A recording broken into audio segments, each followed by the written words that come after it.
Hey, rock stars, get ready to elevate your cleaning and restoration game with HyperVac Technologies. Originating as a humble family-run air duct cleaning service in the 1980s, this Canadian company has transformed into a global powerhouse in duct cleaning equipment. Their lineup features game changers like the Revolution 360 vacuum and the innovative Cobra View camera system, all aimed at boosting your efficiency. But here's the exciting news. HyperVac Technologies is now geared up like never before. They keep stock on all major products, including the highly sought-after Revolution portable vacuums and the H2 trucks and trailers, ensuring immediate worldwide shipping. And when they say immediate, they mean it, offering overnight freight to both the USA and Canada. What's more, everything they offer is proudly built in North America, ensuring top-notch quality. And it doesn't stop there. HyperVac Technologies is committed to improving indoor air quality because they understand that your ducts are your lungs. Their expertise extends globally with worldwide shipping available as a steadfast promise. With over 4 decades of industry excellence under their belt, HyperVac Technologies stands as your ultimate partner for reaching new heights in the cleaning and restoration business. So why wait? Head on over to their website today at www.hypervac.com and experience the difference for yourself. Thanks for listening to a word from our sponsor. Let's get back to the show. Welcome to episode 152 of the Business Development Podcast. And on today's expert guest interview, we're chatting with Chantal Cote, founder of Pyramid Psychology, and we are chatting all about the struggle and challenges we are all facing as entrepreneurs, parents, and partners. Stick with us. You are not going to want to miss this episode. The great Mark Cuban once said, "Business happens over years and years. Value is measured in the total upside of a business relationship, not by how much you squeezed out in any one deal." And we couldn't agree more. This is the Business Development Podcast, based in Edmonton, Alberta, Canada, and broadcasting to the world. You'll get expert business development advice, tips, and experiences, and you'll hear interviews with business owners, CEOs, and business development reps. You'll get actionable advice on how to grow business. Brought to you by Capital Business Development, capitalbd.ca. Let's do it. Welcome to the Business Development Podcast. And now your expert host, Kelly Kennedy. Hello, welcome to episode 152 of the Business Development Podcast. My gosh, today we have an amazing expert guest for you. I know I have lots of parents out there in the audience, entrepreneurs, rock stars, doing the best you can in the business world. But you know what? We all have families too, and that side is really tough. And I know specifically parenting is incredibly tough. And today I want to introduce you to Chantal Cote. Chantal is a dedicated Calgary-based psychologist specializing in empowering teen girls to cultivate unbreakable mindsets for today's world. With over 14 years of experience in nonprofit organizations, Chantal brings a wealth of expertise in supporting youth through various challenges. Her journey includes extensive work as a child, teen, and family counselor in both community mental health and the school board, where she honed her skills in fostering healthy relationships and building resilience. Armed with a master's degree in counseling psychology from Athabasca University and a bachelor's degree in psychology from the University of Calgary, Chantal offers a signature coaching program called the Happiness Pill, alongside with personalized one-on-one therapy sessions, providing teens and their parents with the tools they need to thrive. Through her innovative approach, blending psychology with expressive art therapy, Chantal empowers teen girls to discover their inner strength and confidence. Her dedication to impacting wellness for teen girls is evident in her daily content sharing, where she offers valuable insights and actionable strategies.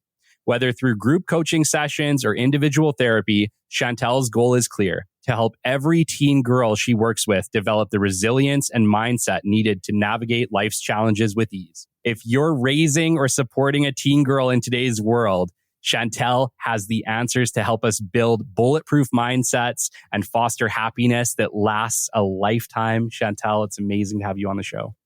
Thank you so much. What a generous intro, and congratulations on over 150 episodes. Yeah, so cool. It's like, it's hard to believe. We're actually recording right now about 2.5 months into the future. So in the real world, we're on episode 124, but yeah, we're getting closer every single day. Amazing. I just want to say it's an honor to have you on this show. And I know when we connected because you founded Pyramid Psychology in Calgary.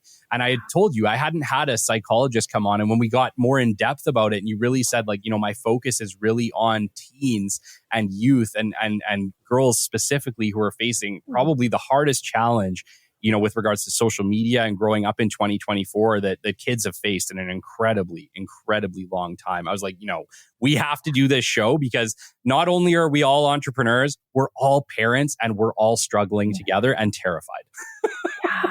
Yeah, it's a wild, wild world, and teens are dealing with things that I myself, as a young person, could not even imagine.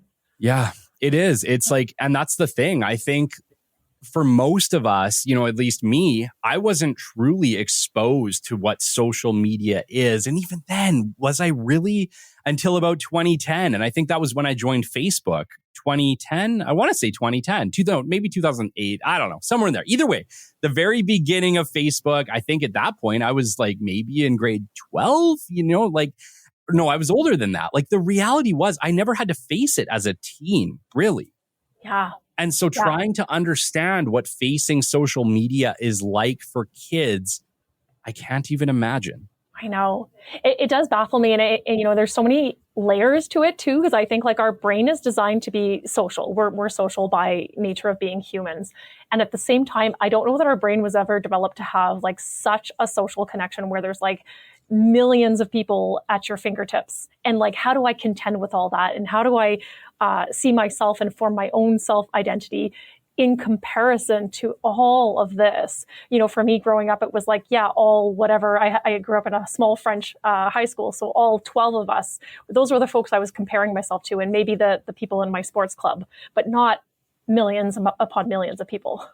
No, it's a whole new world. And I'm sure you experienced a ton of it, but, take us back to the beginning. Who is Chantal Cote? How did you end up on this path to psychology? I know. Ooh. Okay. Well, I guess in some ways, and this is like the hindsight is 2020 gift. When I look back to myself as a young person, I was a kiddo that had a lot of like autoimmune stuff going on. Had really severe asthma, had eczema. I was really, really shy and really anxious. I was also like this profound daydreamer. I was like barely ever present to what was going on. It was somewhere in this la la land of imagination. And I got by and figured it out and stuff. But I think when I became a teenager, I suddenly became hyper aware of some of the stuff that was going on for me, and that it was actually creating a lot of stress in my life. It was actually preventing me from saying yes to a lot of things I wanted to do. Like even like asking a question in class felt paralyzing. Being able to like talk to someone next to me was like, oh, that's so hard. And for me, I just knew I needed to do something. I'm the oldest of three, and there is a little bit, I don't know if you believe in kind of like the order of where you're born, but I had this like thought of, I can't have my brother and sister, feel this way. I don't know why that weight was upon me, but I was like, I need to break the mold of this shy, anxious kiddo that like is so paralyzed by everything in life, so that my brother and sister don't have to deal with this. Yeah. And so that's where I started, I don't know, just like slowly that journey of doing something different. And for me, one of the, like when I think back, I think one of the pivot moments was when I discovered fitness and working out. And so I gave that a go. I recognized that, hey, I'm actually a pretty strong person. So it felt good. I felt more confident. Yeah. It got rid of my asthma, which was like, woo. Amazing. And these little things that I would do that helped me like kind of like step outside of that box, try something new, do things that I otherwise would have said no to. That's what kind of got the ball rolling on like, wow, when you're intentional, when you start to discover more about yourself, when you focus on wellness, there's a lot of really cool stuff that can happen. Yeah. Yeah, no, I totally relate to that. Like being a teen and working out, and I played basketball back then, so like a little bit of sports kind of kept me busy. We used to do like rollerblading, skateboarding. I grew up in a small town as well. I grew up in Spruce Grove, Alberta, so Yeah, yeah. it was much smaller than it is today. It's a little bigger now, but back then it was maybe 12,000 people. It was not big, but I relate to that a lot, and it's so funny because I think back to being a kid and like our childhoods are just so different than what the kids today are facing. But anyways, we're going to get into that. What happened next? Okay, what happened next? Well, what happened next? Another big moment for me was, I've done these little things, and what else could I do that would really stretch me? And that thing ended up being traveling to China and living there for a year. So I literally looked on a map with a friend of mine and with my sister and said, where is a place that I could go to, maybe we could go to, where I don't speak the language, where I know nothing about the culture, and where I would be in a sink or swim kind of deal. And so China it was. Wow. It was a little bit, I don't know, one of my braver moments in life, I'll say. No kidding. And kidding. And other things in life, not just brave. Okay. Well, so you land in China, you don't know the language, new culture. Yeah. Take us through that experience. It was very eye-opening. It was very difficult at times. I spent a lot of days kind of crying and eating Fudgios. Yeah. It was very difficult. It was my first time kind of without my parents. It was pre the connectivity era that we live in, and so everything was like I would write an email if I wanted to connect with someone. And then there were actually a lot of really beautiful moments. I learned more about myself. I met some really incredible people. I did some interesting work. And just learned a lot about a culture. It was very, very different from the culture I grew up in. I just really appreciated that. And it kind of set in this sense for me of wanting to explore more, be curious about people, get to know people. It was all kinds of things. And I want to speak to that just for a second, because, we grew up in a Western country, democratic, different culture, a capitalist culture. What was it like to end up in, is it fair to call China a communist culture? Definitely still some pretty strong remnants of that. Yeah. Okay. I mean, that was back in 2003, but yes. Sure. Okay. But a different way. Can you maybe explain, because obviously I've never been to China, and I'm sure a lot of people listening, we just know what we hear about China, which can be scary at times, honestly. So can you walk us through what was it like to actually be there? What are the contrasts? Some things, for example, like in the workplace, things that I would encounter that I was like, oh, this is interesting. I don't know that this would happen to me back home. For example, the first day on the job, I show up with my uniform on, and my boss comes up to me and he's like, "You look terrible. Go put makeup on." I was like, "What?" And he's like, "Yes." And he had also said to me, you are the white woman representation in this hotel, so you need to look and act the part." And so things that were said to me that I was like, "Oh, okay." Wow. So I just think there were some employment kind of cultural things that were quite different from me, or from what I had grown up knowing. Sure. Yeah. And I think, at the time, I would say there were just some social shockers, which are a little bit different now. I would walk down the street and just see some really eye-opening things with people that had really, really nothing, beyond nothing. And it just really opened my eyes to some harsher realities of the world. Mm-hmm. And then there are some pieces about the family culture that I really appreciated, the way that the younger generations would take care of the older generations. It wasn't even a hesitancy thing. It was just this is the way it is. And it was done so fairly lovingly. And I just really appreciated that. there were a lot of things. Wow. Yeah, I can't imagine. I had another conversation with a gentleman who'd spent some time in China, and that's what he said too. He said, like, the family type of culture there is next level. Yeah. Like, we can't really compare it to anything that we see in the Western world. Oh, yeah.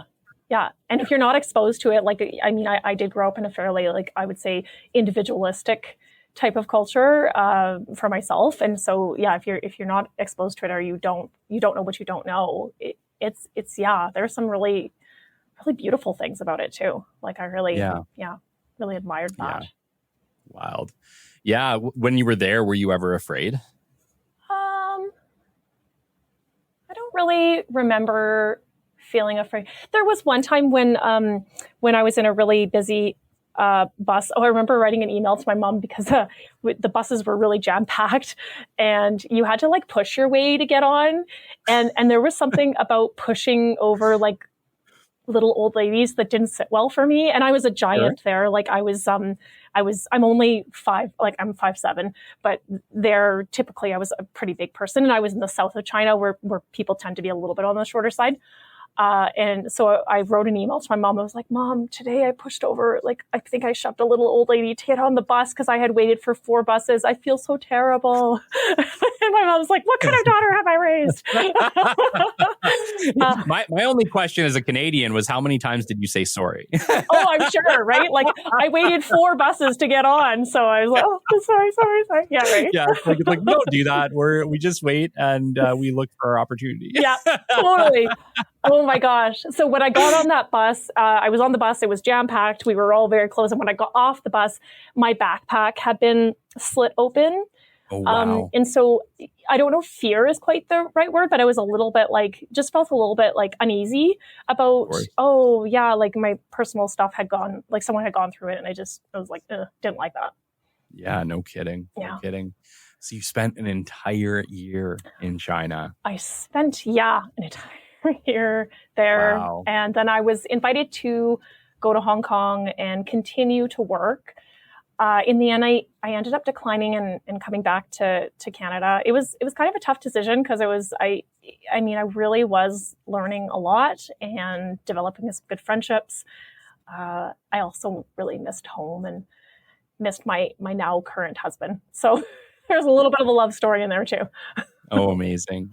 You met your husband while you were in China? No, he was back here, in Alberta, and we had just kind of like lost connection and regained a connection just towards that time where I was offered the Hong Kong job. So I chose the partner over the gig. Well, it seems like you found passion elsewhere anyway. You bet. Yeah. So what happened when you got home? When I got home, I got into working for nonprofit. I really, again, that idea of like immersing myself in another culture gave me a tremendous amount of respect and admiration for folks who left everything to come and live here. So whether it was because they were forced to as refugees, or whether it was because they were choosing to for giving a better life to their children and stuff, I just had a tremendous amount of respect for that. And so I started working for an organization that helps newcomers. And I did that for quite a long time, headed up a few programs that worked with refugee youth, specifically supporting them, supporting their transition, their mental health, ensuring that they had resources to settle in and kind of build on that resiliency that they already came with from living such a difficult life. So that was pretty amazing work. Yeah. Yeah. Very humbling. I want to stop there for a second, just because, in Canada, we have so many, amazing immigrant entrepreneurs. And I've had the pleasure of interviewing a few of them on this show. And when you hear their stories of, like why they came here, what they came from, I had one that was literally a legal expert advising, I believe it was the prime minister or the president of Ukraine. Okay. Wow. Like that was their job before they came here. And when they came here, they worked at Tim Hortons because they had 2 law degrees, but they didn't translate over to Canada. And then, built herself up from there, eventually bought into a franchise. And just that, like, that amazing work ethic that you see and story behind it, it's mind blowing and it's really touching. Yeah. Yeah. And it's like the epiphany of resiliency. Yeah. And just hearing her story and just like, she came from a privileged family in Ukraine. And, like I said, she had 2 law degrees and she was on the team that was advising, I believe it was the prime minister. I can't remember if it was prime minister or president for Ukraine, but was advising to the prime minister or president at the time. And then recognized that she didn't agree with the things that were happening in her country. Yeah. And being in that weird place where it's like, I couldn't imagine being in a place of privilege like that. But then coming to the decision that like, I don't know if I like what's happening here. Mm-hmm. And then as a parent, and, I don't know if that guest is a parent, I think a lot of the folks that I would work with would be parents. And so it's like making this really, really difficult decision of like, do we leave we don't know if the grass is greener on the other side. No, yeah. I think of that immigrant story and I have so much admiration for them because I, as a Canadian, couldn't imagine packing up and moving anywhere. And yet so many people make that choice and it just blows my mind. And I just think to myself, it's like, wow, like how hard that choice has to be. And I don't care where you're coming from. That's home. That's your home. That's your people. Yeah. Yeah. Anyways, that's amazing. Absolutely. That's amazing work. Yeah, it was very, very humbling. A very humbling experience. I'm very grateful that I was able to be a part of that for as long as I was. And yeah, it also continued to really change me. And it helped me also kind of discover, I was a program coordinator. So I was kind of in charge of just implementing the day-to-day stuff, making sure that they were connected to clinicians or any other types of services and supports they needed. And as I got to know the folks who were doing the therapy side of things, I started to see myself going over there. I mean, I listened to many, many stories. It was part of our thing as we got to know people. We would just naturally be there and listening to the stories and holding space for people that wanted to talk about whatever they wanted to talk about. And I found myself being drawn to that and wanting to kind of transition over to that side of things. And so I started my journey into like getting my master's. I'm trying to think. I know my oldest, who is almost 16 now, he was like a toddler. So I think I had like a 3-year-old running around and I was doing my master's. Wow. I remember one day we lived in a 2-story, and I remember one day it was like a beautiful sunny day and I could hear kids and adults laughing outside. I look outside, they're all there with a barbecue. I'm sitting inside like feverishly typing this paper. Oh, and I think I put my hat on the window like, I don't want to be there. But I also really wanted to become a therapist. So like that dedication and yeah. Amazing. So you got your master's and then what happened?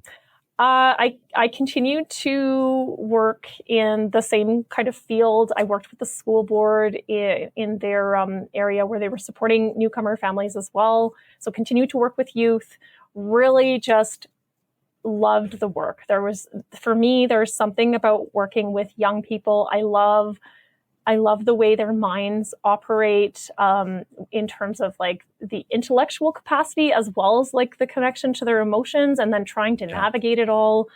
It's very inspiring to me. And so I was like, okay, I found my people. These are the people that I want to help and I want to work with. And graduated into working in children's grief. So worked there for, I think like 4 or 5 years.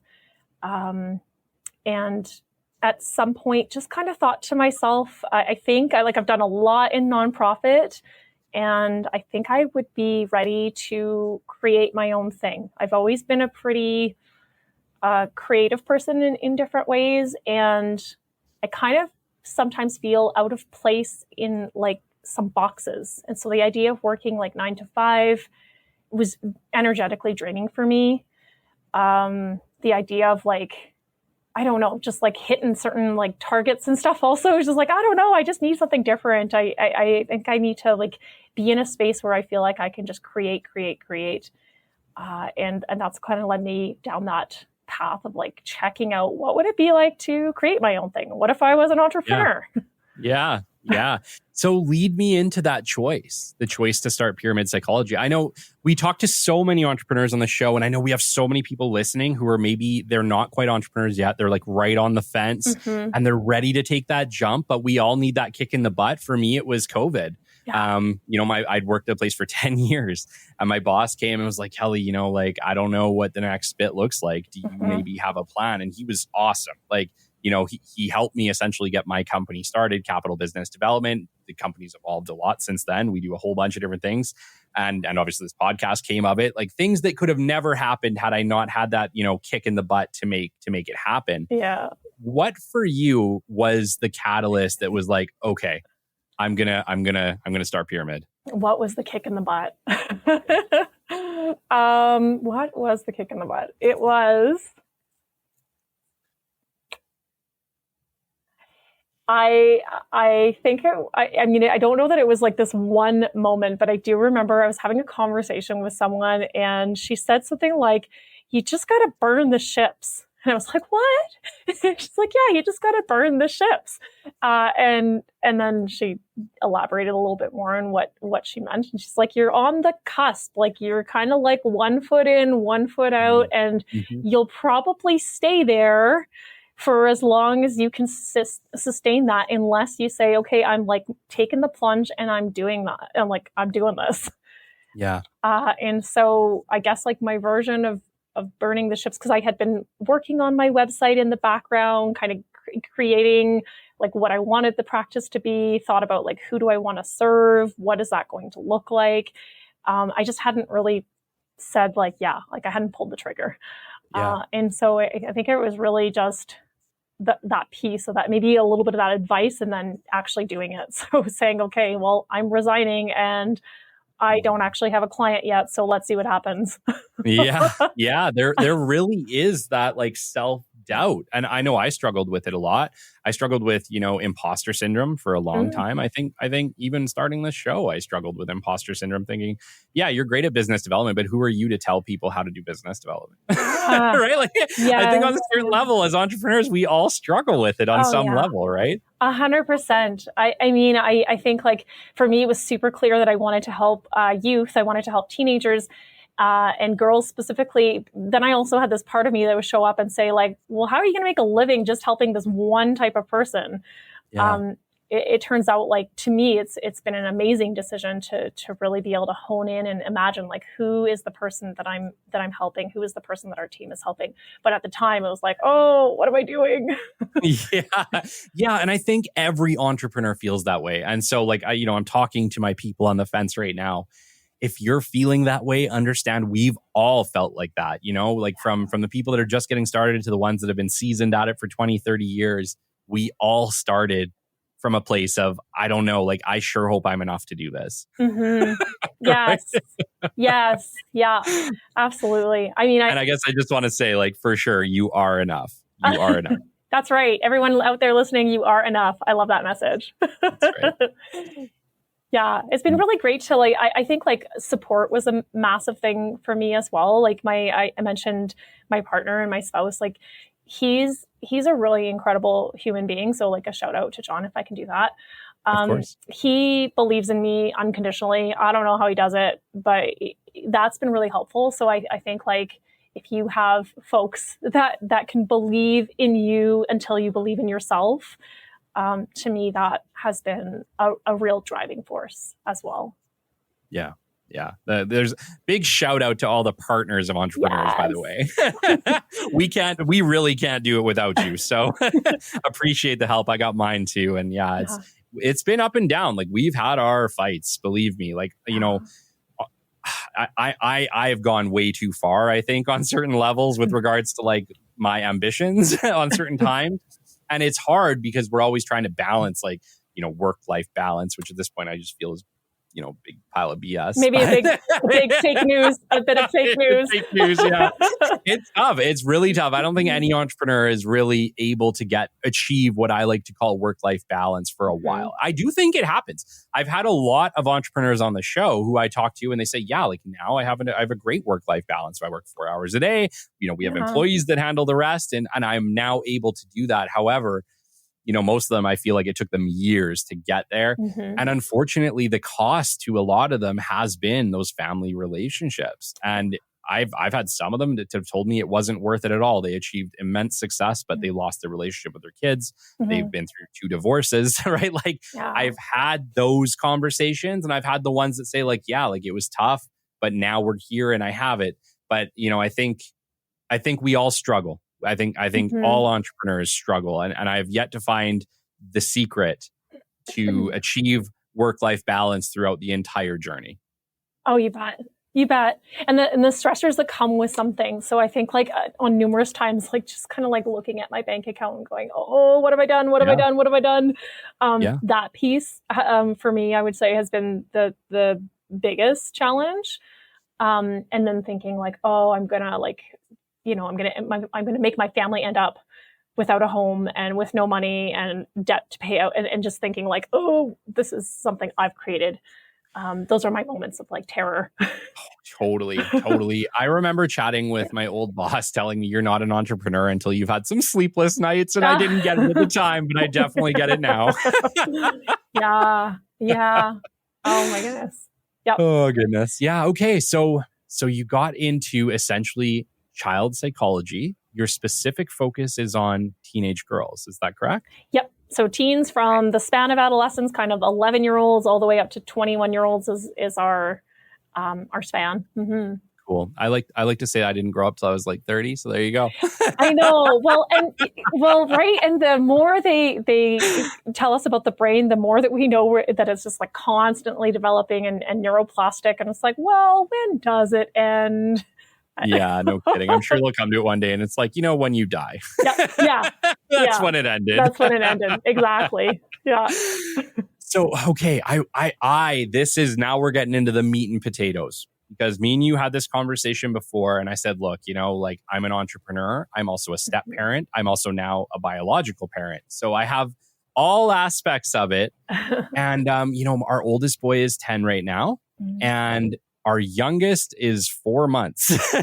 So we have a big range. And I'm going through that, like, okay, that newborn stage, which I'd never been a part of because I came into, my fiance's life when the youngest was 2. So I kind of got the parenting experience, but I didn't get the like newborn experience until recently.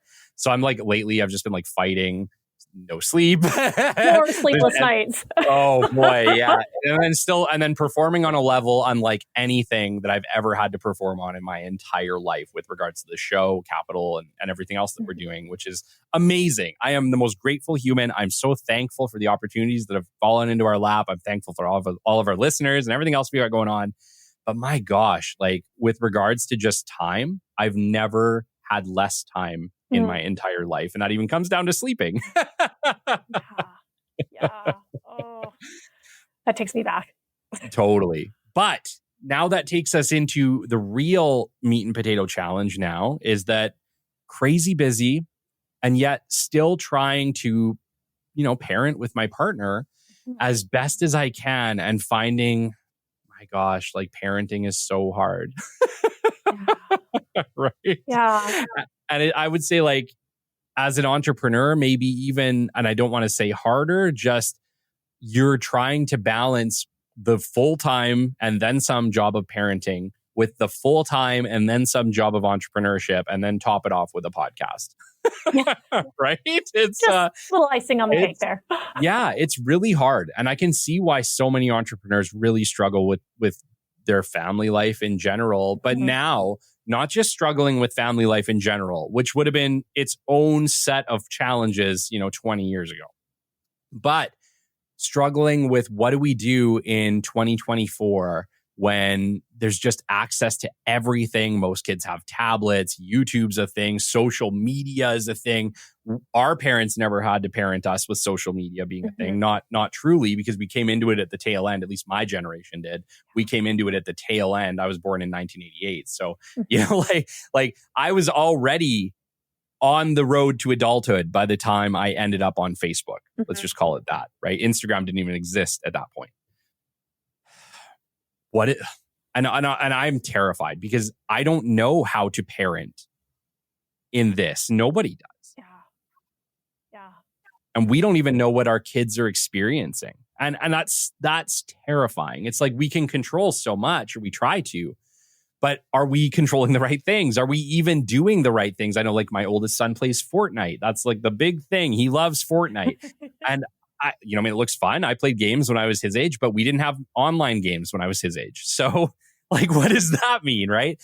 I don't know. I know I'm speaking on behalf of a lot of entrepreneurs listening right now, parents listening right now who are like, yeah, I don't know how the heck to connect with my kids these days.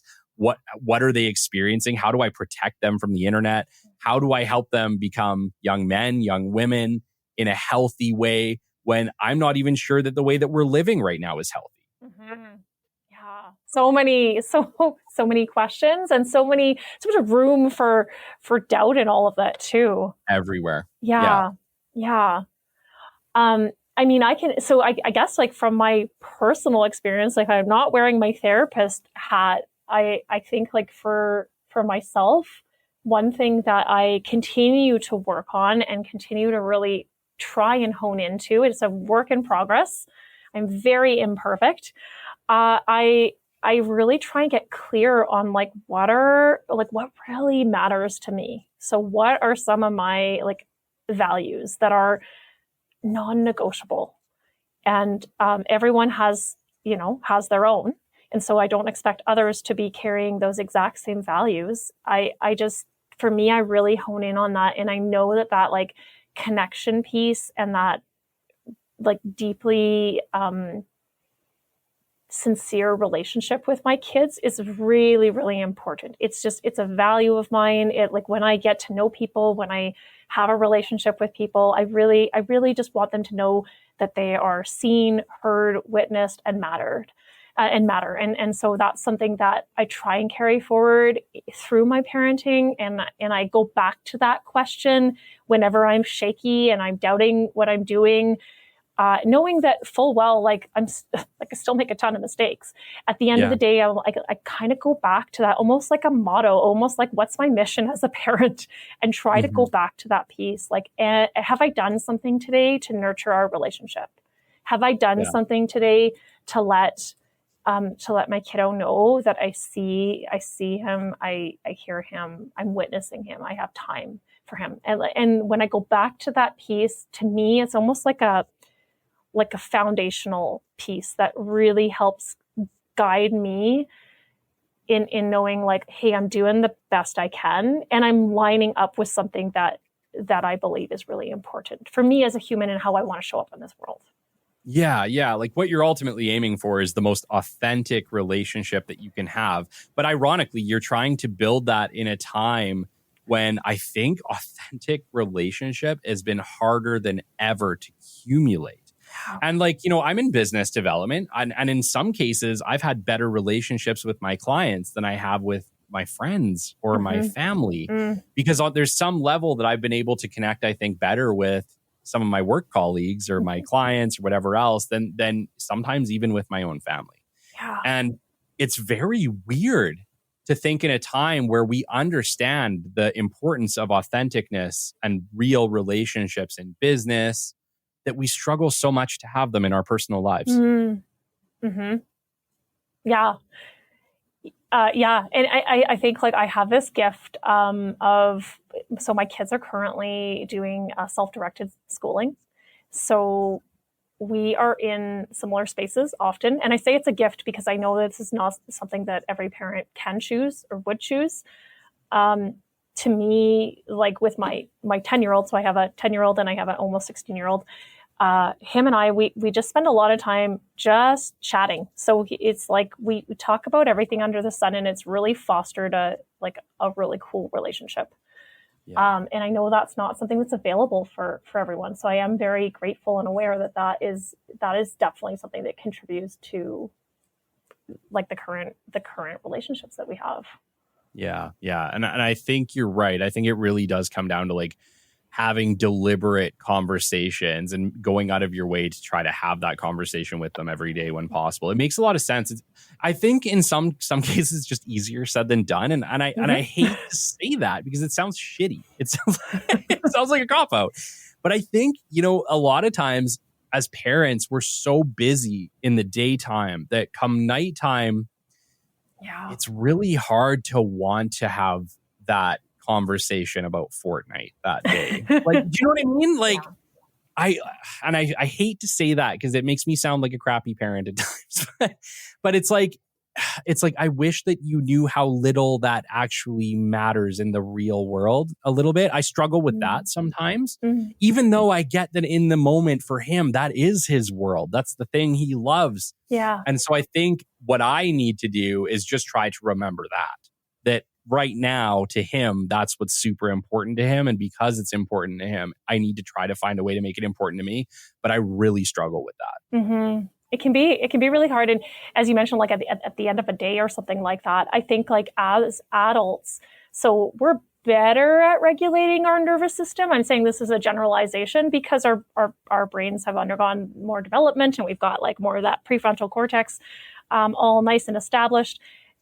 Yet I think we live in a current climate in our society where we're constantly dysregulating our nervous system. And so by the end of the day, a lot of adults, a lot of parents, a lot of entrepreneur parents are coming home exhausted. Yeah, we're burnt out. They're tapped out. And so when we're like that, when our nervous system is on the fritz or it's burnt out or it's tapped out, like connectivity and relationship is really hard. In fact, we almost might feel like we have a glass pane between us and the ones we love the most. And it's like, I am struggling to connect here. Mm-hmm. Yeah. I know that I've experienced that. I know that, Shelby's experienced that. Mm-hmm. I know that a lot of us are experiencing that because, we were working so hard that during when we get home, when we're supposed to have that break, sometimes it's even hard to like connect with what's going to make me feel better. Mm-hmm. Like, I know I struggle with that. Where like after like a long days, even on like great rewarding days, sometimes I get home and like my mind is still at work. Yeah. And so even trying to be like, what is it that I need right now? It's really hard to connect with myself to like get to the bottom of what it is that I really want in that moment. And sometimes in that moment, I find myself like sitting down on the couch and just like watching mindless TV or whatever else, right? Like, because I don't know what I want. I just know I want to do something. Yeah. And like you said, even finding the energy of like, what do I need? What do I need right now? Can feel like a massive task. It's so funny because actually one of the guests that I had before you was Lesser Jorgensen, and he's like a business and mindfulness coach. Oh. And we were talking about this and I was just like, dude, like, I get it. I know like intrinsically that I need to find what makes me happy and do more of that. But what do you do when you're not sure what's going to make you happy? That's the problem. And I think so many people are working so hard, especially entrepreneurs, that we can like completely disconnect with the things that used to bring us happiness. Mm-hmm. And then that's a weird place to be because then you're finding happiness in work, which I think almost all entrepreneurs do. Like we wouldn't do it if we didn't enjoy it. Yep. But then it's like trying to remember what else makes you happy or what other things you enjoy doing can really be hard, incredibly hard. And I think that that's where that real disconnect comes from because it's like, I want to do enjoyable things, but you start to forget what was enjoyable. Mm-hmm. Absolutely. Well, and I don't know if, I love that you had a mindfulness coach on. I wonder if he talked a little bit about, like, it doesn't matter what you're doing necessarily. It may be about how you're engaging with the thing. And that's maybe where we can discover the different sensations, the different emotions. Is this pleasurable? Do I like this? The different pieces. Because I think to myself, like, even like washing our hands in warm water, or like taking a walk. And this morning I was driving in, and the clouds were like so fun looking, and I caught myself like, driving, also driving and paying attention to the road, looking at the clouds and saying, oh, they're so fun. Like they're like cotton candy and swirly. And I thought, like, it was just a moment in time. And such a simple moment. Yeah. Just a simple moment of joy. I know exactly what you're talking about. My gosh, I don't know. Like, I don't know. And I struggle with this because I feel like I have moments where I want joy. And it's so funny because I've talked to so many experts about this, and it's about feeling in that moment. And I think like as a 35-year-old man, a product of the 90s and early 2000s, I really prided myself on being strong, on being tough, on not letting things get to me, even when they got to me. And it's like, I was talking with Lessa about that and just kind of saying like, I don't know how many of those guards that I put up back then. And I think I've become much more open, much more authentic, not, I'm okay having these conversations, but I think at times I still really, really struggle to connect with what I'm feeling because that part of me that was like, just bury that shit and move forward is still such a big part of who I have become. And trying to unlearn those things. And I know I'm talking to a ton of entrepreneurs who are exactly like Kelly. I get it. I'm you. I know what you're talking about. But that's what we've done. We grew up in a time where my brothers were like, just toughen up. My parents were like, don't whine or don't complain about that.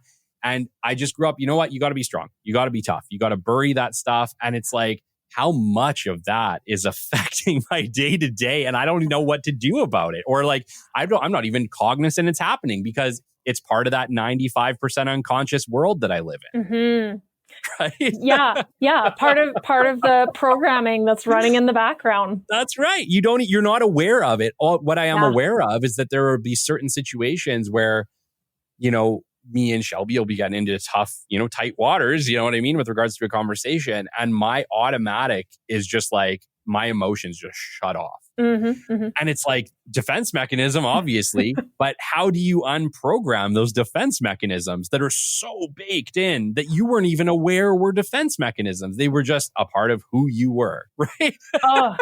You bet. And there is a thing about like having blinders on, like I think one thing that I invest in is my own coaching and my own therapy. And those are part of like my non-negotiables as well as an entrepreneur and as a parent, is like accessing folks who can help me pull back the blinders a little bit and become a little more self-reflective, a little more self-aware, seeing maybe some of the things that, as you said, like as part of that 95% of that subconscious programming that I am not necessarily aware of or have the ability to see.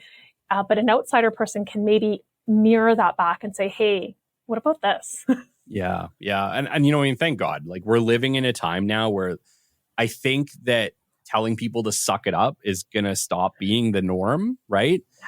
But, in all fairness, I'm not going to say that mindset didn't serve me. It did serve me, right? Yeah. There were lots of scenarios where, like probably carried me through, but at what cost? What was the long-term cost? And I think that's kind of what we're starting to realize now is that a lot of people in their 30s, 40s, 50s are struggling with challenges that came from that mindset. Yeah. And I can even link that. My brain is like connecting the dots to even the teens that I work with today. Like, I think there's a couple pieces. One is that, yes, I do think our subconscious programming serves us, or else we'd stop doing it. Like there's got to be something that it's serving. And sometimes it's just like, well, it's outdated, right? So it worked then, it's not serving me so much anymore. And I think so that takes away some of the shame around it too, of like there's something wrong with me, or like I wasted all this time doing this. It's kind of like, you know what? No, I learned this stuff, and this programming came in handy and actually served me in some ways. And right now it may not be as helpful. So how can I kind of bring some awareness to it and change some of that stuff for myself? Totally. And I think we live in a time now where that is kind of the idea, is that people are becoming more aware of what that programming might be, or where those challenges might not be serving them. And it gives them just that opportunity to question their feeling, which before it would have just been, I'm feeling this way and that's that. Yeah. Right? Yeah. Absolutely. Can you take us into some of the challenges that you're seeing some of our youth dealing with? I know that was one of the things that I really wanted to spend some time with you on, being a parent myself, having lots of parent listeners, and you being a parent. Yeah. Talk to me. What are our youth running into? Yeah. Our youth are running into a lot of pressure. And this is not always pressure coming from the external world, as in parents. A lot of it has become almost internalized pressure to show up a certain way or to not do certain things, like not make mistakes or not disappoint other people. They're dealing with like this enormous weight of pressure. I see a lot of like dealing with this sense of like things are just kind of chaotic and I'm trying to get a sense of control somewhere. And so that can show up in different ways. Like I work with a lot of teen girls, and so disordered eating is definitely something that comes up. Self-injury and self-harm. And a lot of these things, when we look at the roots of them, can be rooted in this sense of like, things are feeling really out of control. This is causing a lot of anxiety for me. And these are the ways that I'm trying to manage some of that. Yeah. A lot of burnout as well. So seen in like more depressive symptoms, but we've got these young people that are like feeling really exhausted, really burnt out, at 13, at 12, wow. even. Wow. Yeah. Why so much pressure? And is it different than the pressure that me and you grew up with? Yeah, that's such a good question.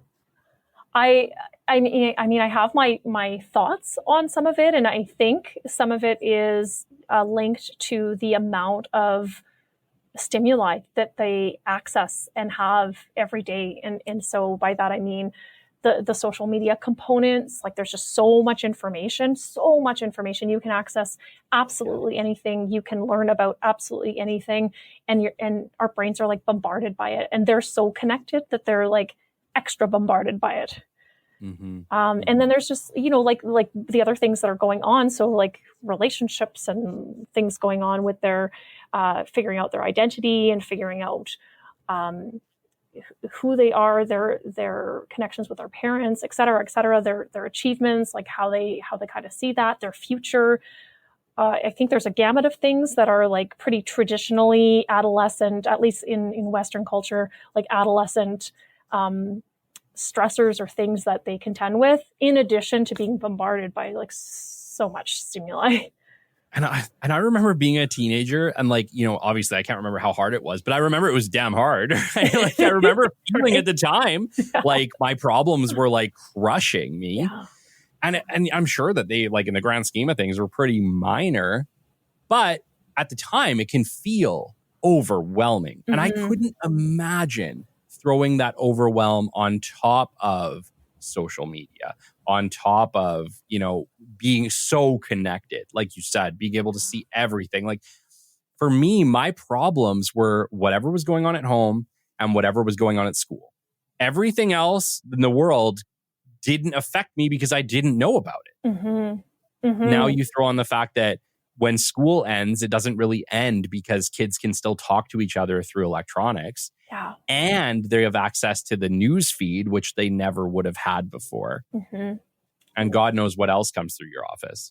Yeah, you bet. And at the end of the day, also dealing with a lot of changes going on in the brain and the body. Like there's a lot of different things happening, and teens still have a lot of their emotional centers are developed, and their kind of thinking centers are in the process of being developed. So if you give a ton of information to a brain that can be highly reactive and really connected to its emotional centers, and it's still developing in its thinking centers, like that's just like a recipe for some pretty intense experiences. No kidding. So what are, like, let's say the top 3 challenges you're seeing coming through your office? I mean, I think like anxiety is definitely one. And like I said, it looks a little bit different. So it might present a little bit differently. At the end of the day, when we get down to the root of it, there's a lot of that kind of like anxiety piece. I would say that relationship navigation is another kind of big one that comes up. So whether it's like, hey, my relationship with my parents, my relationship to myself, even like liking myself, or my relationship to my peers, that's a really big one. And then I would say more of the burnout depression piece is another really, really big one. Just like really exhausted nervous systems is what I call them. It's like, hey, I'm living in a state of being dysregulated so much that I'm not, like, it's hard for me to see the point sometimes. And I don't mean this in a way of like thinking of suicide all the time. I think it's more of that piece of like, it's hard for me to see the point of like, why am I going to school? Or like, what's the point of be participating in this? So kind of more of that element as well. Do you see like a higher risk of kids that are hitting that self-harm point? So I have a little bit of a biased view on that because I know that I'm working with teens and it's just like in higher numbers for teens. So I don't know if there's necessarily been an increase. One thing that I have noticed though is that like there has been an increase in symptoms that are related to anxiety and depression and phobia and fears. Like I've definitely since like pre-COVID to now, I've definitely noticed that when people and I are talking or when we're doing like questionnaires or assessments and stuff like that, the numbers are coming back a lot on this side going, wow, this is showing us like really high anxiety, really high. And so I also consider that too. It's like, okay, well, I mean, there's a lot of changes that have happened in the world. So I'm not super surprised to see this. And also like, this is letting us know some good information. There's something to pay attention to here. It's just sad that kids are experiencing anxiety. I like that to me really bothers me. I wish that we could just do something for them to help them out because, you know, I didn't have, you know, any challenges with anxiety until I was in my 30s. Okay. And it really came like it came in the tail end.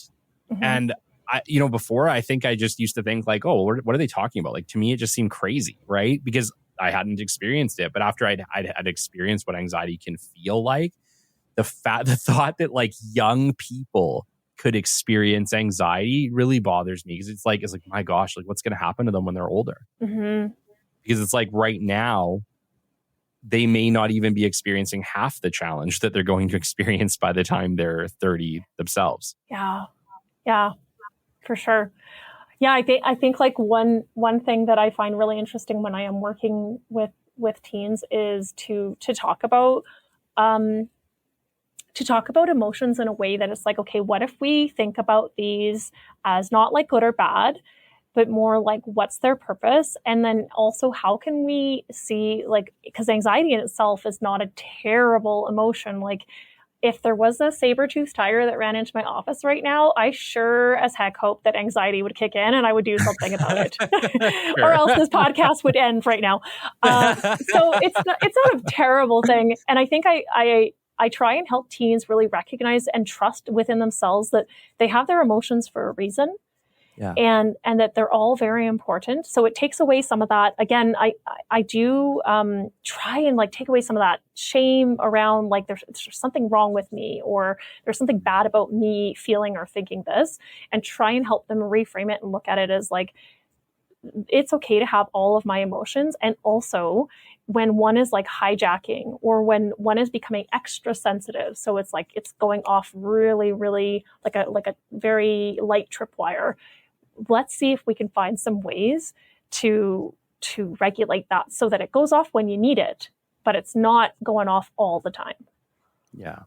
No, for sure. I guess, you know, one of the questions that I have is that as parents, we now have kids that have access to social media, whether, you know, I'm not sure at what age, but, you know, let's assume they're teenagers. I imagine most teenagers at this point, one way or another, have access to a social media platform. What are some tips that you can give to parents to just help us better manage this? Like, when should kids get access to a cell phone? You know, is it okay that they're playing video games online with other kids at like 8, 9, 10 years old? Is that okay? I know. What about, you know, like I said, the social media access, you know, and I'm terrified. I really don't want my kids to have access to social media, and I'm going to put it off as long as humanly possible, even though this platform exists on social media of some level. Do you know what I mean? Like, but I feel like as an adult, I am better able to understand how to use social media effectively. I'm not typically being bullied, right? Like I don't worry about those things, right? But I worry about those things for my boys. Of course. I know. I think Okay, tips. What I would say is there is like a personal decision that goes into like how we introduce social media in our families. What kind of limitations or controls do we as a family agree upon? What's our perspective on it? And so all of that has to be taken into consideration. I think for parents that are like introducing social media to their kids, I mean, one of the biggest things that I could say is like be involved. Be involved as in check in, like not as in necessarily like be watching what they're doing on another screen in a different room, but more like be involved, like check in around like what are they watching? What do they like about it? Who are they talking to? How are they managing those things? If there's stuff that kind of comes up, having conversations about it.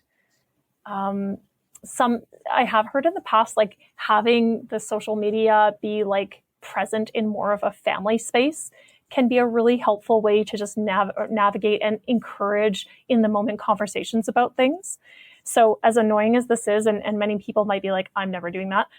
My kiddo loves his VR set, and he plays a lot of VR games. And so he sets himself up right in the living room, and I'm at an earshot from it. And it can be very annoying because he gets very loud and very like, woo, about his things. But it also has given us an opportunity to kind of like check in around things. If there's like something that he I don't know, says or something that kind of comes up, then I can get into conversation about it like right away. Yeah. So I don't know. Yeah, there's different things. It's so hard because there's just so much exposure, right? Yep. Like they're exposed to so much Yep. more, so much younger than we were. Mm-hmm. Yeah. It's crazy to think how much things have changed since we were kids. Like it freaks me out, actually. Because it's just the thought that like I grew up where video games was Nintendo, right? You had friends come over to play Nintendo with you. You did not have to worry about playing them, across the country or whatever it is, across the world. Yeah. YouTube's amazing when used correctly. Horrible, I feel like, when used in the ways that I feel like some kids use them. And I'm speaking to like, I really struggle because my boys love watching YouTube. And we have had multiple family conversations about, should we just like get rid of it? We've even tried to get rid of it a couple times, and it makes it so hard to really get rid of it because they can just re-download it. Yep. But yeah, like it's been a tough one because, I grew up watching Saturday morning cartoons and what, I'm sure wasn't wholesome, but to me feels wholesome. That feels to me like what kids should be watching. And yet they're watching, Minecraft videos or Fortnite videos or just people doing crazy, stupid things on the internet. And I worry about what that's doing to them at a young, impressionable age. And yet I feel like I have no control over how to handle that as a parent. Ooh. And as you said that, I thought to myself, like, what an awesome place to really have empathy for what our kids are going through, because us as parents are feeling a lot of that anxiety. We're feeling a lot of that worry, a lot of that like out of controlness. And so that is like a really great self-awareness piece for us as parents. And I know this is not speaking specifically to the social media piece, but I think as a parent, our regulation matters so much. And so if we're constantly feeling like I'm on high alert, or I'm really worried, or I'm really anxious, that in itself has such an impact on our kids and how they're able to like regulate their emotions. And so that becomes like just a really great place to get curious about and to become self-aware about. That can be like such a powerful and influential thing that parents can do to support their kids, is learning more about their own nervous system and what's going on for them. Yeah. I think it's like so easy as parents to think that our kids are good and that they're not experiencing these things. Like they're fine. Like they don't have a worry in the world. But I think like what you're kind of saying is like, no, they're very much experiencing a lot of heightened challenge and anxiety, and whether you're aware of it or not. I guess that's terrifying. I don't like that. I didn't mean to further your anxiety. Yeah, that just made it worse, Chantal. So can you give us some tips on how we can potentially better connect with our kids and maybe try to get ahead of some of these challenges? Okay. Yeah. Better connecting with our kids. So I know I already said this. I'm going to say it again, though. I think like checking in with ourselves is a really, really big one. And so if and I don't have the perfect solution or answer to this, but I'm coming home and I'm like on the fritz, I know I'm in burnout. What can I do to reset myself slightly so that I'm more available to connect with my loved ones? Even if that means I sit in my car for an extra, half hour when I arrive in the driveway and just like close my eyes for a moment.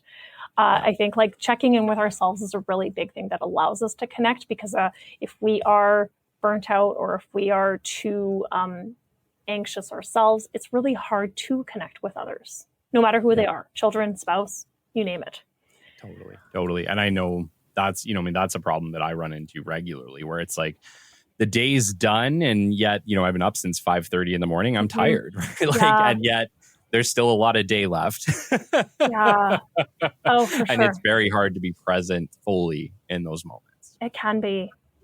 Quality over quantity is another thing that you've probably heard. And I think like parents can be pretty hard on themselves about like, oh, I haven't spent enough time with them, or I'm doing, I don't feel like it or whatever. And I think like the quality versus quantity, there's something to be said about that.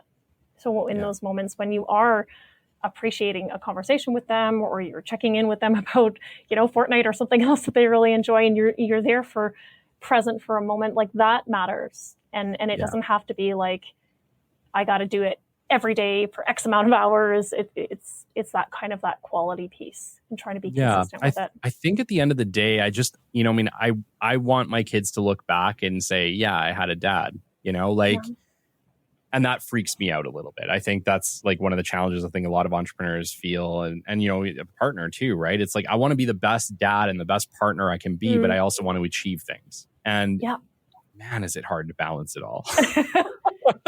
For sure. Oh yeah. So letting go of that idea of like balance, I think you said it sometime earlier in the podcast, that it's like you're discovering that that's maybe like not such a true thing, that it's like a constant ebb and flow, more of like a harmony as opposed to a balance. There's never going to be like this perfect piece. And so how do we kind of navigate that, knowing that as parents, like we got to let go of that idea of balance or of like being the perfect parent, and going back to like what matters most to us and doing the best we can. Yeah. One of the things that I found, and we only just started doing this ourselves, but we're booking like 2 months, like let's say every 2 months, just book yourself a weekend away somewhere where you can really get away from it all, bring the kids, whatever. Like we just went to Kananaskis, and honest to God, I didn't realize how badly I needed that getaway. Yeah. But when we were there and I could finally really disconnect from, the world, from everything, from work, and just be a dad, just be a partner, just enjoy life a little bit. My God, you don't realize how badly you need that until you go and do it. And that's the funny thing. It's like, I didn't realize how bad I needed it until I was there. Yeah.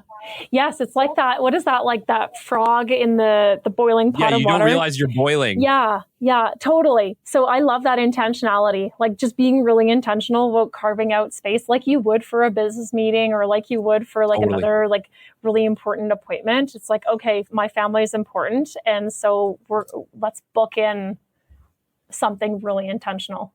And it sounds dumb, but like you may actually have to schedule your time to do that. And I'm telling you right now, I'm one of those people. I have to schedule, like if I don't schedule that weekend away, that weekend will come and go. Yeah, 100%. And you know what, when you said that sounds dumb, there was a part of me when I had heard that from a business coach of mine, like schedule in your self-care, schedule in your family time. At first I was like, no, I'm not doing that. Like I can figure that out. And I know. Yeah. And the reality is that exactly like I would let other things take priority over it. Well, I'll just do that thing later. I'll just do that thing later. And later never came. And so to practice that for myself, I really did start by like literally scheduling stuff into as if it were an appointment. Yeah, I would highly recommend that to people if they're not doing it now. Like even if it's just a weekend away with your family, just book yourself a weekend away like a month or 2 months from right now. Mm-hmm. And when that time comes, that time's booked. You're going to take that time, and trust me, I think you're going to need it more than you think. Yeah, for sure. Chantal, this has been absolutely amazing. Thank you. Can you talk just briefly about your services for parents listening that might need your help? Yeah, you bet. So one thing that you mentioned at the beginning is that we have a foundational mental health program, which I absolutely love running. So it is a group coaching program for teens, and we go over some really key concepts that have to do with mental health and well-being. And we do it in a way that is really engaging. So we are not talking at teens. We are creating a safe collective where we're coming together for 6 weeks. We're talking about these things. We're doing activities. We're doing some creative things to really engage them and shift their perspective on wellness and mental health. By the end of the 6 weeks, we've just seen some really cool transformations and heard some really profound things from teens and from parents about how the girls leave the space kind of like just thinking about things very differently. So that's something that we love and that we run. And then we also offer one-to-one services. So we have 3 clinicians in the practice that are offering one-to-one therapy. And then we also have teen coaches that offer one-to-one services as well. Amazing. Chantal, that's such meaningful work. Thank you for doing that. I think it's pretty amazing that you're just in our backyard. I'm in Edmonton, you're in Calgary, but it might as well be our backyard. Do you offer these services only in Calgary? Do you guys do anything outside of Calgary ever? So yes, we offer our services virtually. And usually what we love to do is we have a booklet that was co-created with a young teen. It's mental health tips. We usually like to give people a free booklet, which gets them on our newsletter list. And then we put out content every single week to support parents, to support teens. And they can access our free content or they can connect with us for services as well. Amazing. Chantal, thank you so much for joining us. We've been speaking with Chantal Cote, founder of Pyramid Psychology in Calgary. She helps young girls and youth just with the challenges of life, and they're facing many this time. So feel free to reach out to her if you need any help. Until next time, this has been episode 152 of the Business Development Podcast, and we will catch you on the flip side. This has been the Business Development Podcast with Kelly Kennedy. Kelly has 15 years in sales and business development experience within the Alberta oil and gas industry and founded his own business development firm in 2020. His passion and his specialization is in customer relationship generation and business development. The show is brought to you by Capital Business Development, your business development specialists. For more, we invite you to the website at www.capitalbd.ca. See you next time on the Business Development Podcast.